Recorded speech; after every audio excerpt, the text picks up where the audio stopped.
Episode बहुत important है। 23 सालों का अनुभव आपको सिर्फ 23 मिनट में मिलने वाला है। एक बड़ी प्रॉब्लम है डायरेक्ट सेलिंग की कि लोग नहीं हैं, किसको प्लान दिखाया जाए। तो आप लिस्ट कैसे बनाएं, लिस्ट को लंबा कैसे आप कर सकते हैं, अनजान लोगों से आपको कैसे बातचीत करनी चाहिए, और अगर आप स्ट्रेंजर से बातचीत करने में हिचक रहे हैं तो ये इंटरव्यू आपकी सहायता करने वाला है। लास्ट तक बने रहिएगा। दोस्तों नमस्कार, आदाब, सत श्री अकाल। चैट विद सुरेंद्र वत्स के नए एपिसोड में आप सबका बहुत बहुत स्वागत है। आज हमारे पास एक ऐसे लीजेंड हैं जो पिछले 23 सालों से डायरेक्ट सेलिंग इंडस्ट्री में हैं। डायरेक्ट सेलिंग इंडस्ट्री का एक बहुत बड़ा नाम। सो आइए हम सब लोग मिलकर स्वागत करें। आज हमारे मेहमान दिल्ली से हैं गुरशरण सिंह जी। सिंह साहब, चैट विद सुरेंद्र वत्स में आपका बहुत बहुत स्वागत है। Thank you Surendra ji, thank you. और मैं आपके इस चैनल के बारे में ज़रूर बोलना चाहूँगा क्योंकि बहुत समय से मैं इसके बारे में सुन रहा हूँ, देख रहा हूँ और कई सारे एपिसोड मैंने आपके देखे भी हैं। और इसके लिए मैं आपको बधाई देना चाहता हूँ कि आप इतना बेहतरीन प्रयास कर रहे हैं डायरेक्ट सेलिंग के लोगों को। एक इंडस्ट्री जो है, ज़बरदस्त इंडस्ट्री जो है, जिसके अंदर लोगों को आज आने की ज़रूरत है और उनके पास जो एजुकेशन का सिस्टम नहीं है, वो इस सेलिंग के अंदर क्यों आए। उन सब की नॉलेज उनको यहाँ से मिलती है। मेरे जैसे कई सारे लीडर्स, जब आप उनके वीडियोस बनाते हो, लोगों तक एक मैसेज पहुँचाते हो, तो ये रियली एक ग्रेट काम है sir. Very nice, very nice. Thank you so much sir. हमने प्रयास किया सर, आप सब लोगों ने सहयोग किया, तो इसलिए कुछ लोगों को अगर लाभ हो रहा है तो अच्छा लगता है sir. Thank you so much. Initiative लेना बहुत बड़ी बात है, आपने लिया। Thank you so much sir. आपका कमिंग सून का वीडियो हमने डाला तो उस पर कुछ लोगों की प्रतिक्रियाएं मैं पढ़ रहा हूँ। क्या है? Chat with Sunil Bishnoi motivational speaker ने लिखा है, किंग ऑफ नेटवर्क मार्केटिंग। आपके बारे में कॉम्प्लीमेंट सही है। Thank you Bishnoi ji. Mahashweta Das Gupta, sir आपका इंतजार था इस शो पर। Oh thank you. Bharti Rajput ने लिखा है, वेलकम टू आवर चैनल। और मिलेनियर ने लिखा है, मिलेनियर माइंडसेट कोडरमा, इन्होंने लिखा है नेटवर्क मार्केटिंग के बादशाह। संजय सूर्यवंशी ने लिखा है, नेटवर्क मार्केटिंग के टाइगर आ रहे हैं। और महेश पांडे ने लिखा है, रियल सरदार। मैं आप सब लोगों का दिल से थैंक्स करता हूँ। आप लोग इतना प्यार करते हैं मुझसे और मुझे बहुत अच्छा लगता है जब आप मुझे कमेंट्स करते हैं, क्योंकि यही मेरी एक एनर्जी का काम करते हैं। That's great sir. सिंह साहब देखिए, आपको आपकी कंपनी में तो हर डिस्ट्रीब्यूटर बहुत अच्छे से जानता है, लेकिन जो लोग पहली बार आपसे मिल रहे हैं उनकी भी इच्छा है और मेरी भी इच्छा है कि हम आपकी अब तक की जो यात्रा रही, अब तक का जो सफ़र रहा, वो आप बताइए। और हम हर सफ़र से कुछ ना कुछ सबक लेने की कोशिश करते हैं, तो आपके सफ़र से भी हम सबक लेना चाहेंगे। तो कहाँ जन्म हुआ, कैसे शुरुआत हुई सर लाइफ की? बिल्कुल, मैं आप सब लोगों को बताना चाहता हूँ कि मैं अगस्त में 1966 में मेरा बर्थ हुआ और दिल्ली के अंदर ही मैं पैदा हुआ। और जैसा कि मेरे नाम के पीछे भी सिंह लगता है और जो मेरी राशि आती है वो भी सिंह ही आती है, 16 अगस्त की वजह से। तो दोस्तों, शुरू में पढ़ाई की, लेकिन पढ़ाई में मैं इतना अच्छा नहीं था।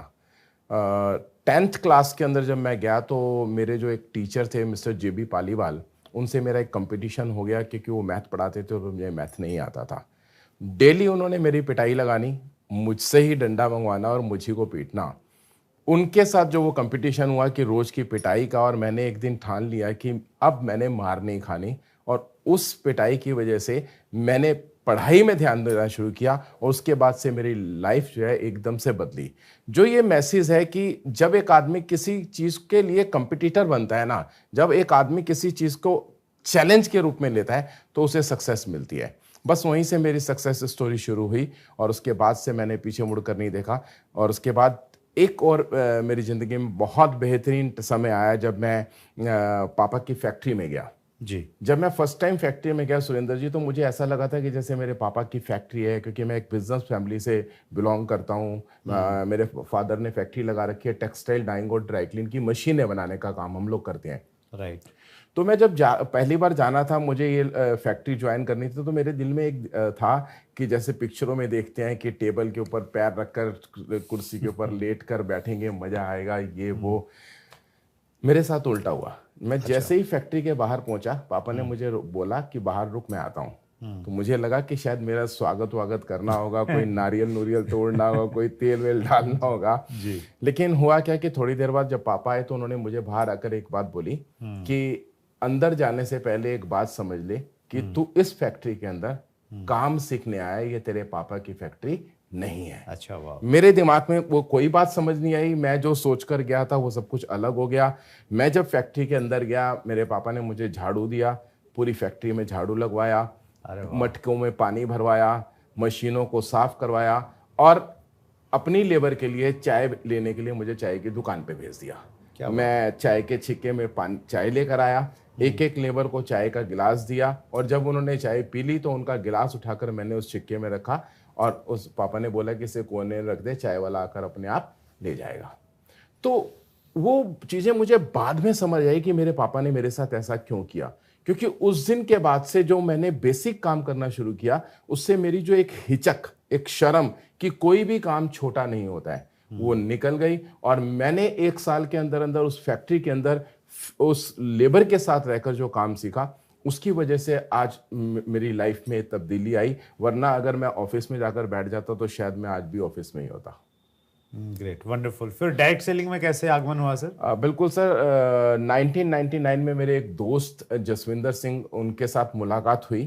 तो वो नेट के ऊपर एक अमेरिकन कंपनी के साथ टाइप करते थे। वो इंडिया के अंदर जो लोग उनको सर्विसेज चाहिए थी और जो इंडिया के लोगों को अमेरिका में सर्विसेज चाहिए थी, उसी में जाते, उसमें डील किया करते थे। तो एक दिन हम शाम को बैठे हुए थे और बातों बातों में उन्होंने नेट के अंदर देखा एक कंपनी जिसका नाम गोइंग प्लेटिनम हुआ करता था। उसके अंदर $25 की ज्वाइनिंग थी और उसमें डायरेक्ट जितने भी एक आदमी को ज्वाइन करने के बाद लोग वर्ड से जुड़ते थे, वो auto sponsoring top to bottom, left to right fill करता था। तो उसमें था 3, 6, 3, 9 और 27 का। जैसे ही आपका ग्राफ ऑटोमेटिकली बन जाएगा तो आपको $200 फर्स्ट में मिलते थे। ओके। तो मेरे साथ हुआ ऐसा कि जब उन्होंने बोला कि यार ऐसे ऐसे एक इनकम का वो मिला है, तो हम लोग तो $25 को, हमने सोचा फैक्ट्री थी, पैसे तो थे ही, कोई दिक्कत नहीं थी, तो हमने सोचा चलो यार कर लेते हैं, ज्वाइन करते हैं। उसने मेरे को कहा कि यार मैं एक शर्त पे करूंगा कि मेरे पैसे भी आप ही खर्चोगे। तो मैंने दोनों के $50 दिए और आईडी लगाई। और लेकिन मैंने उनको बोला कि ठीक है, पैसे मैं खर्चूंगा तो मेरी आईडी ऊपर लगेगी। अच्छा, ओके। तो हुआ क्या, 1 महीना के अंदर अंदर ही मुझे $200 उसमें से आगे वो 3,927 का वो जो है ना ऑटो फिल हो गया।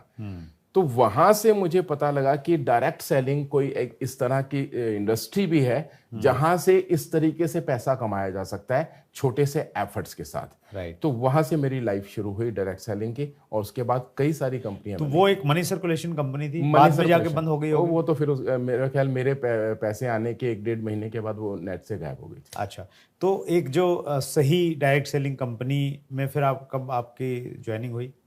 मैंने कई सारी कंपनी की। वत्सी एक्चुअल में क्या होता था कि मैं डायरेक्ट सेलिंग के अंदर जो उस कंपनी के बाद आया वो ये सोच कर आया था, क्योंकि जब हम फैक्ट्री में मशीनें बनाते थे ना, तो मशीनों का जो ऑर्डर मिलता था, ऑर्डर के अकॉर्डिंग कई मशीनों को बनने में 2 महीने, 4 महीने, 6 महीने, साल लगता था। Okay. तो उस दरमियान क्या होता था कि हमारा पैसा इन्वेस्ट होता रहता था। कई बार ऐसी सिचुएशन आती थी कि ऑर्डर बढ़ा है तो हमें बैंक से ओवरड्राफ्ट भी लेना पड़ता था। राइट। हमारी लेबर को पता होता था कि हमें 10 तारीख को तनख्वाह मिलेगी, हमें नहीं पता होता था कि मशीन कब जाएगी, कब पैसा आएगा। तो मेरे दिल में एक शुरू से ही ये था कि कुछ और साथ में करना है, जहां से हमारे को हर महीने कुछ ना कुछ आए और मुझे शाम को ये पता लगे कि मुझे अपने सेटअप से इतना पैसा मिला। जिसकी वजह से मैंने बहुत सारे काम किए। मैं ट्रेडिशनल मार्केट के अंदर भी गया, उसमें भी मैंने पैसा लगा कर देखा। मैंने शेयर मार्केट में भी पैसा लगाया, मैंने प्रॉपर्टीज में भी पैसा लगाया। लेकिन सब जगह, जितने भी जगहों पर मैं जाता था, तो मुझे यही दिखता था कि पहले पैसा लगाओ और फिर उसके बाद अपना पैसा इकट्ठा करो, और लोग पैसा मार लेते थे।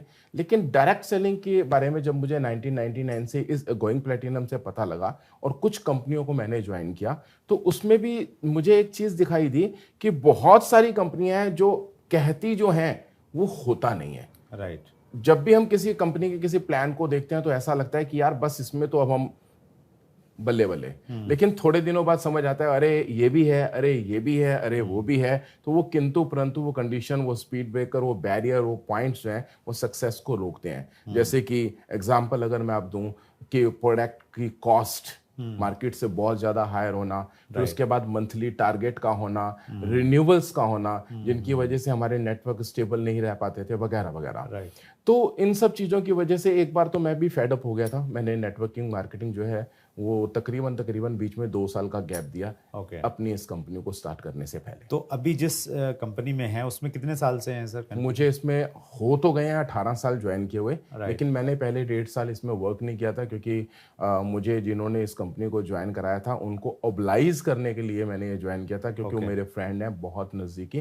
तो वो आए थे उस कंपनी को लेकर, तो मैंने उनको मना नहीं किया, कर नहीं सकता था। लेकिन 1.5 साल जब मैंने इस कंपनी को देखा उनको आगे बढ़ते हुए, तो मुझे लगा कि अगर जो कि मुझसे 20 साल बड़े हैं, तो मुझे लगा ये अगर मुझसे 20 साल बड़े होकर इस कंपनी में सक्सेस हो सकते हैं तो इस कंपनी में कुछ तो होगा। फिर मैंने उस कंपनी को डीपली स्टडी किया, और जब मैंने उस स्टडी किया और अपने पास्ट एक्सपीरियंस से उसे कंपेयर किया, तो मुझे लगा कि ये वो कंपनी है जो मुझे करनी चाहिए, और उसके बाद मैंने पीछे मुड़कर नहीं। राइट। तो इसमें हम लोग एक सबक ये ले सकते हैं सर कि बहुत सारे लोग हैं जो, देखिए, पहली बार जब भी कोई डायरेक्ट सेलिंग में आता है ना, उसके सामने कुछ भी प्लान रखा जाता है तो उसको ही सही मान लेता है, क्योंकि उसको कोई समझ है नहीं। बिल्कुल। कुछ समय के बाद उसको समझ में आता है, जैसे आपने बताया प्रोडक्ट की कॉस्ट क्या है, उसका कंपनसेशन प्लान क्या है, कैसे सिस्टम काम करता है। तो उसके बाद अगर एक सही कंपनी मिल जाए तो फिर उसमें जम जाएं, जैसे गुलशन सिंह जी जमे हुए हैं पिछले 18 सालों बिल्कुल से। सही, बिल्कुल सही सर। मैं भी हमेशा यही लोगों को गाइड करने की कोशिश करता हूं कि आप अगर किसी टीवी के चैनल को के सामने बैठकर रिमोट से चैनल चेंज कर रहे हैं तो आप कब तक करेंगे, जब तक आपका मनपसंद एपिसोड या कोई वो जो आप देखना चाह रहे हैं वो नहीं आए। जैसे ही वो आपके सामने किसी भी चैनल पर आ जाता है तो आप रिमोट रख देते हैं। तो यही है कि अगर आपके पास कोई अच्छी कंपनी नहीं है, आप कंपनी चेंज करते हैं, नो प्रॉब्लम। लेकिन जिस दिन आपको लगता है कि इस कंपनी से मेरे वो सभी ड्रीम्स पूरे हो सकते हैं, तो फिर चेंज करना जो है वो आपके लिए घातक हो सकता है। That's great, wonderful sir. आपका बड़ा लंबा तजुर्बा है सिंह साहब। सबसे ज़रूरी जो चीज़ है डायरेक्ट सेलिंग में वो हैं लोग। क्योंकि हमारा प्रोडक्ट कितना भी अच्छा है, लेकिन हमारे पास में अगर लोग नहीं हैं जिनको हम लोग वो प्रोडक्ट प्रस्तुत करें, कंपनसेशन प्लान कितना भी बढ़िया क्यों ना है, अगर हम लोग ही नहीं हैं दिखाने के लिए तो फिर बात बनेगी नहीं। तो एक लंबी सी प्रोस्पेक्ट्स लिस्ट कैसे बनाएं, इतनी लंबी कि कभी ख़त्म ही नहीं हो? बहुत सिंपल है, बहुत सिंपल है सर।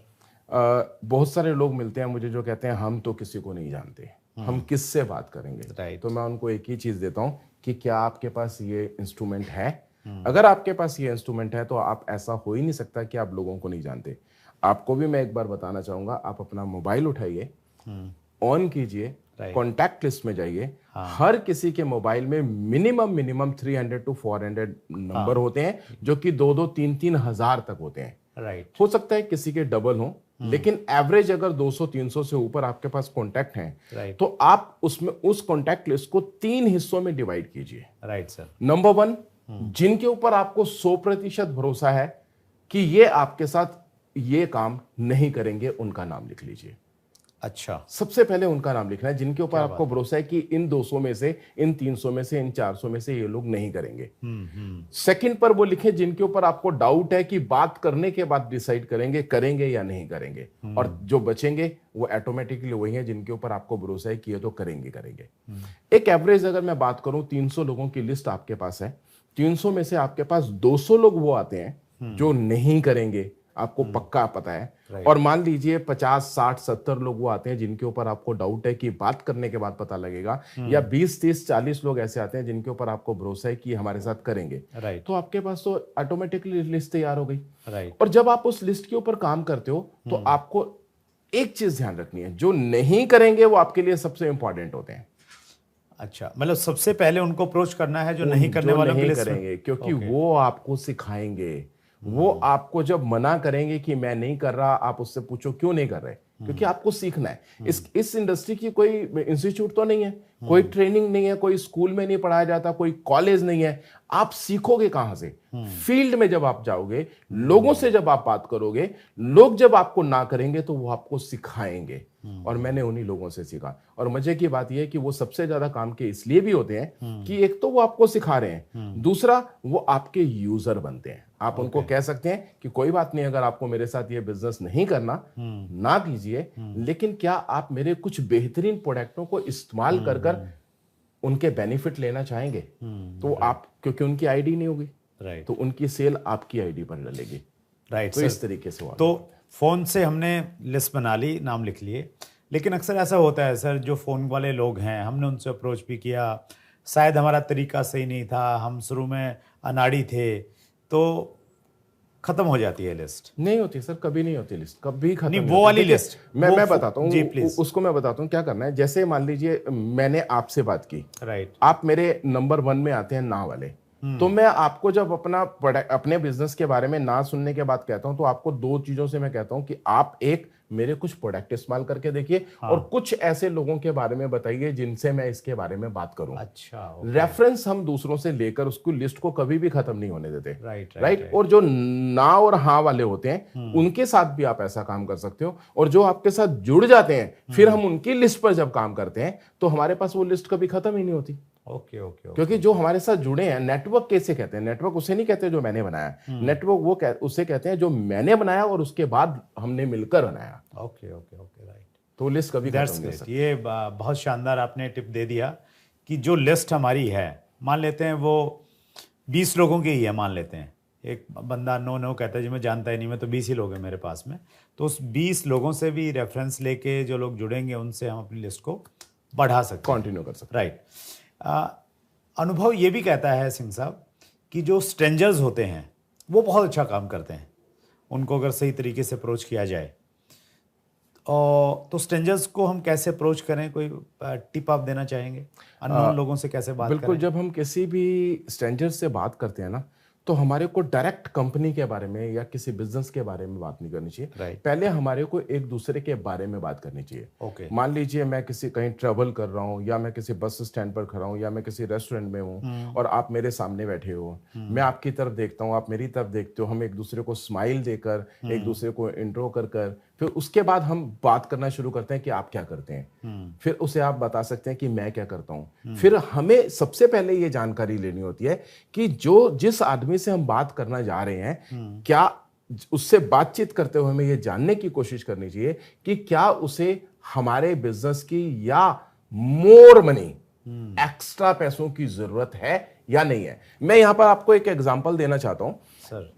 मैंने अपने किसी प्रोस्पेक्ट के साथ किसी को प्लान दिया, जब सारा प्लान दे दिया, सब कुछ हो गया, तो उसने मेरे को बोला मेरे को ये एक लाइन भी समझ नहीं आई, राइट, कि आपने मुझे क्या बताया है। हाँ, आप जो बताते रहे मैं हाँ करता रहा, लेकिन मुझे कुछ समझ नहीं आया।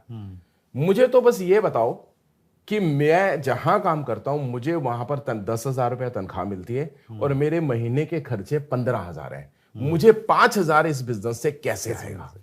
उस आदमी ने मुझे इतना बड़ा लेसन दिया कि हम खामखा में लोगों के साथ पता नहीं किधर किधर की बातें करते रहते हैं, अचीवमेंट की, फॉरेन टूर की, इनकम की, ये वो। ऐसा नहीं करना चाहिए।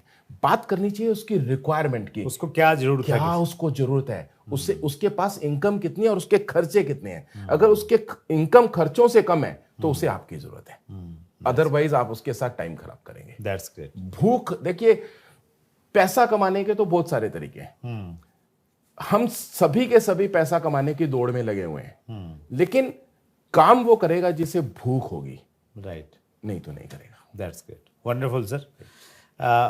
व्यूअर्स के बहुत सारे क्वेश्चंस हैं, हालांकि उनमें से कुछ क्वेश्चंस मैं लेता हूं। सर,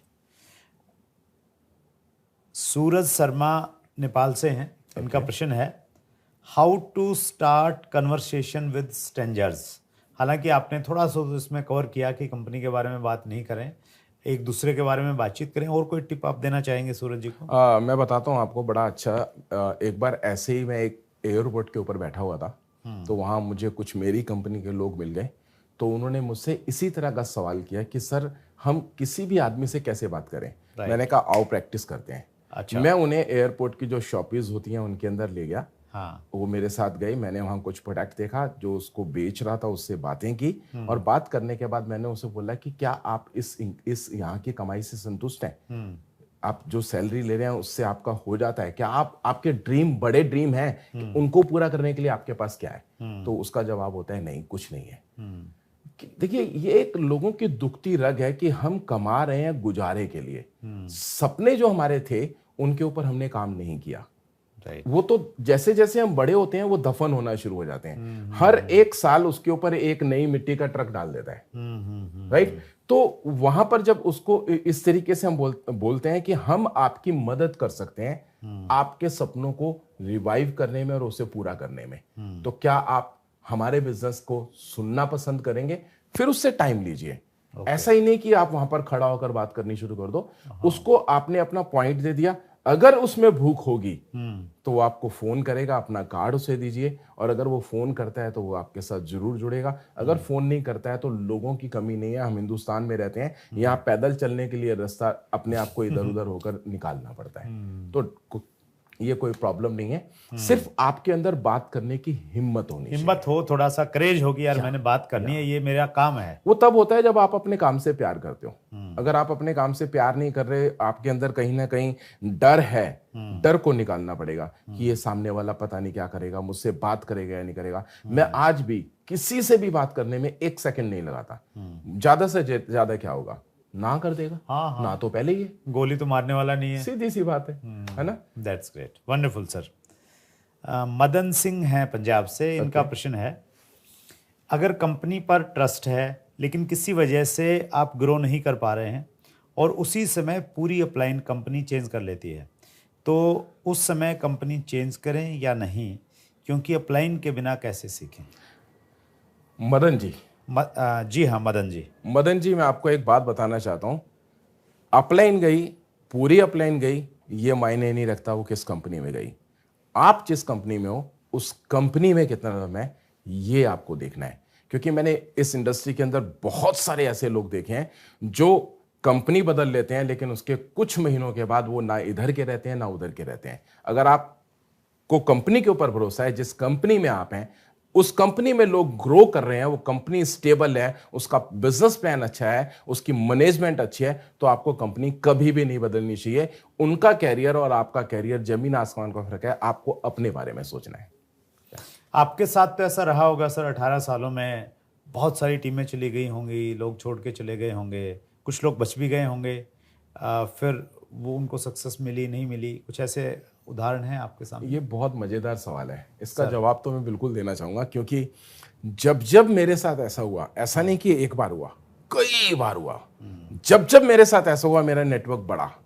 क्योंकि वो वायरस लोग जो यहां पर रहकर नेटवर्क को खराब करते थे, वो जब छोड़कर चले गए तो प्योर नेटवर्क मेरे पास बचता है। तो उस नेटवर्क के साथ काम करने में बड़ा मजा आता है। तो कभी भी आपकी टीम से कोई छोड़कर जाए तो परेशान मत हो, आप उन लोगों के साथ काम करो जो आपके साथ हैं, बहुत मजा आएगा। मैं इसको इस रूप में भी देखता हूं सर कई बार, क्योंकि हमें हमेशा कुछ भी परिस्थिति आए उसमें ये सोचना है कि बचा क्या है, इसमें अपॉर्चुनिटी क्या है हमारे लिए। तो मैं यूँ कहता हूं कि अगर आपकी टीम छोड़ के चली गई, डाउनलाइन छोड़ के चले गए, तो आप ये परेशान मत हो यार इतने लोग छोड़ के चले गए। ये सोच के सोचिए कि हो सकता है इन्हीं की वजह से नहीं बड़ा हो पा रहा हो। सच में अब ये सारे छोड़ के चले गए तो अब चलेगा और अब मैं चलाऊंगा। तो उस कमिटमेंट के साथ अगर काम करेंगे और वैसी फीलिंग रखेंगे तो आप खुद एग्जांपल दे रहे हैं उस चीज़ का कि फिर बहुत अच्छा चलता है। बिल्कुल बिल्कुल, मैंने तो बार बार देखा है। परफेक्ट है सर। अगला प्रश्न है सर सैयद रियान का, स्टूडेंट के लिए डायरेक्ट सेलिंग बेटर है या क्रिप्टो ट्रेडिंग? आजकल क्रिप्टो का बड़ा बोलबाला है सर। दोस्त, मैं आपको एक चीज़ बताना चाहता हूँ, मैं किसी भी नई इनकम के सोर्स को बिल्कुल निगलेक्ट नहीं करता। मैं नहीं जानता कि आने वाला समय क्रिप्टो का होगा या नहीं होगा, लेकिन डायरेक्ट सेलिंग का तो होगा।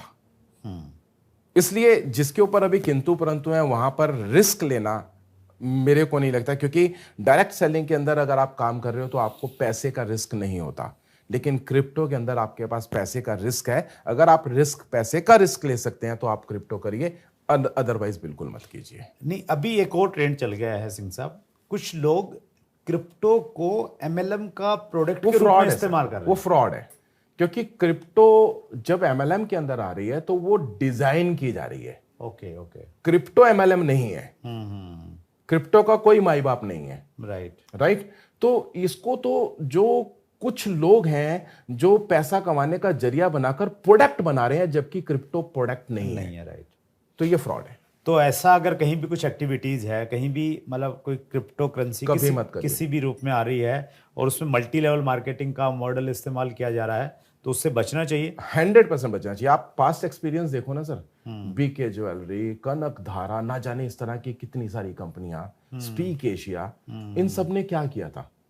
इसी तरह के लोगों को जिनको बरगलाया जा सकता था, उन लोगों ने पैसे की दौड़ उसमें दिखाकर लोगों को बरगलाया, उसके बाद रातों रात गायब हो जाती है ना। लेकिन जो बेसिक कंपनियां हैं, इतनी सारी कंपनियां हैं जो इंटरनेशनल कंपनियां हैं, इतने सालों से चल रही हैं, इनमें से किसी एक कंपनी की लाइफ बताओ सर, आज तक आपने देखी हो तो? Yes, yes. मैंने नहीं देखी। Very true. तो फिर दैट्स ग्रेट सर। अंतिम प्रश्न ले रहा हूं सर, और ये है प्रमोद विश्वकर्मा का। ओके। सर, हमारा तो विजन क्लियर है, लोगों का विजन कैसे क्लियर करें? देखिए, लोगों का विजन क्लियर करना आसान नहीं है, लेकिन मुश्किल भी नहीं है। आपको उनके साथ समय देना होगा। वो इसकी जानकारी नहीं रखते, इसकी जानकारी देनी पड़ेगी। आप ये सोचो कि कोई भी काम एक दिन में या एक हफ्ते में या एक महीने में हो जाए तो नहीं होगा। जब हमें हर क्लास को पास करने के लिए 1 साल चाहिए, तो उन लोगों को जिन्होंने आप पर भरोसा कर आपके सिस्टम के साथ आए हैं, उनके साथ आपको कम से कम 1-2 साल लगाने होते हैं। उनको इसका विश्वास बनाना होता है। 1-2 साल के अंदर जब वो परफेक्ट होते हैं, उनको ये बिजनेस समझ आने लगता है, वो इंडिपेंडेंट हो जाते हैं, तो फिर वो आगे बढ़ने लगते हैं। नेटवर्किंग सिंपल बिजनेस है सर, अपने जैसे डुप्लीकेट लोगों को तैयार करना है। आपने जो सीखा है, आप अपने लोगों को सिखाना है। मैं हमेशा एक डायलॉग बोलता हूं कि अपलाइन से पूछो कैसे, डाउनलाइन को बताओ ऐसे, और बीच में कमाओ पैसे। तो वो मैसेज जो है ना, जब तक आप मैसेज पास ऑन नहीं करेंगे ना, लोगों को सिखाओगे नहीं। लर्निंग इस बिजनेस का सबसे मोस्ट इंपॉर्टेंट पार्ट है। तो ये बिजनेस क्यों किया जाए? इस बिजनेस से आपका फ्यूचर क्या होगा? इस बिजनेस से आपको सिक्योरिटीज क्या मिलेंगी? आपकी लाइफ में एक बड़ा बदलाव कैसे आएगा? मैं एक छोटा सा एग्जांपल देता हूं आपको सर। हम 4 भाई हैं, मैं सबसे बड़ा हूं जी। हम सबकी शादियां हो गई, घर में बीवियां आ गई, तो हम भाइयों में तो कभी कुछ नहीं होता था, लेकिन लेडीज में तो होता ही होता है, आपको पता है। तो मेरी वाइफ जो है ना, वो बहुत कम बोलने वाली और जवाब लड़ने वाली नहीं है। तो जब भी उनकी छोटी जो दरानियां होती हैं, वो उनको कुछ बोल देती थी, तो वो बड़ी परेशान हो जाती थी, अपसेट हो जाती थी। उसको लगता था कि यार अब मैं क्या करूं, मैं बोलूं तो झगड़ा होगा, ये होगा, तो वो चुप रह जाती थी। और जब मैं घर जाता था तो रोने लग जाती थी, या अकेले में रोया करती थी। तो मेरे को फील हुआ कि इसको इस माहौल से निकालने के लिए बेहतरीन तरीका क्या है। मैंने उसे अपने साथ मीटिंग्स में ले जाना शुरू कर दिया। ओके। अपने साथ उसे ट्रेनिंग्स पे ले जाना शुरू कर दिया। जो मेरे साथ मीटिंग में गई, ट्रेनिंग में गई, वहां पर उसको जो इज्जत, रिस्पेक्ट, मान सम्मान, प्यार मिला, उसको उसके बाद घर की बातों की चिंता ही नहीं। कोई कुछ बोलता है तो बोलता रहे, उसने परवाह करनी बंद कर दी। ये इंडस्ट्री माय डियर, मैं आपको एक मैसेज देना चाहता हूं, सिर्फ आपको फ्रीडम नहीं देती, ना केवल ये मनी फ्रीडम देती है, ना केवल ये टाइम फ्रीडम देती है, ना केवल ये लाइफ फ्रीडम देती है, ये आपको माइंड फ्रीडम भी देती है। आप छोटी छोटी बातों से कहीं आगे निकल जाते हैं। आपको कोई फर्क नहीं पड़ता कोई क्या कर रहा है, कोई क्या नहीं कर रहा, क्योंकि आपका एक ही मिशन होता है, खुद को सक्सेस करना है और अपने उन लोगों को सक्सेस करना है जिन्होंने आपके ऊपर भरोसा किया है। That's great. और मैं इसमें थोड़ा सा ऐड ऑन करना चाहूँगा सिंह साहब। प्रश्न है ये विश्वकर्मा जी का विजन को लेके। मेरा ये मानना है सर, जब व्यक्ति का खुद विजन क्लियर है ना, उसको कॉन्फिडेंट है अपने प्रोडक्ट पे, अपनी कंपनी पे और इंडस्ट्री के ऊपर में जी, तो वो जो उसका कॉन्फिडेंस है, वो लोगों के अंदर में कॉन्फिडेंस लेके आएगा और वही चीज़ लोगों के अंदर में विजन लेके आएगी। बिल्कुल। एक बड़ी अच्छी स्टोरी लगती है मुझे, फनी है लेकिन उसमें मैसेज बहुत बढ़िया है। एक बार क्या हुआ कि एक बच्चा था, छोटा बच्चा था, तो वो बहुत शरारती था। तो घर वाले उसको डराने के लिए बिल्ली से डराते थे, बिल्ली को लेके आ जाते, उसको डराते कि यार बिल्ली आ जाएगी। तो बिल्ली से वो डरने लग गया धीरे धीरे। तो वो बड़ा तो हुआ, लेकिन एज तो बढ़ गई लेकिन बिल्ली से फिर भी डरता था। अब जब वो स्कूल कॉलेज में जाने वाला हुआ तब भी बिल्ली से बहुत डरता, कई बार घर से जाता ही नहीं कि बिल्ली आ जाएगी। तो घर वाले उसको एक साइकोलॉजिस्ट के पास लेके गए।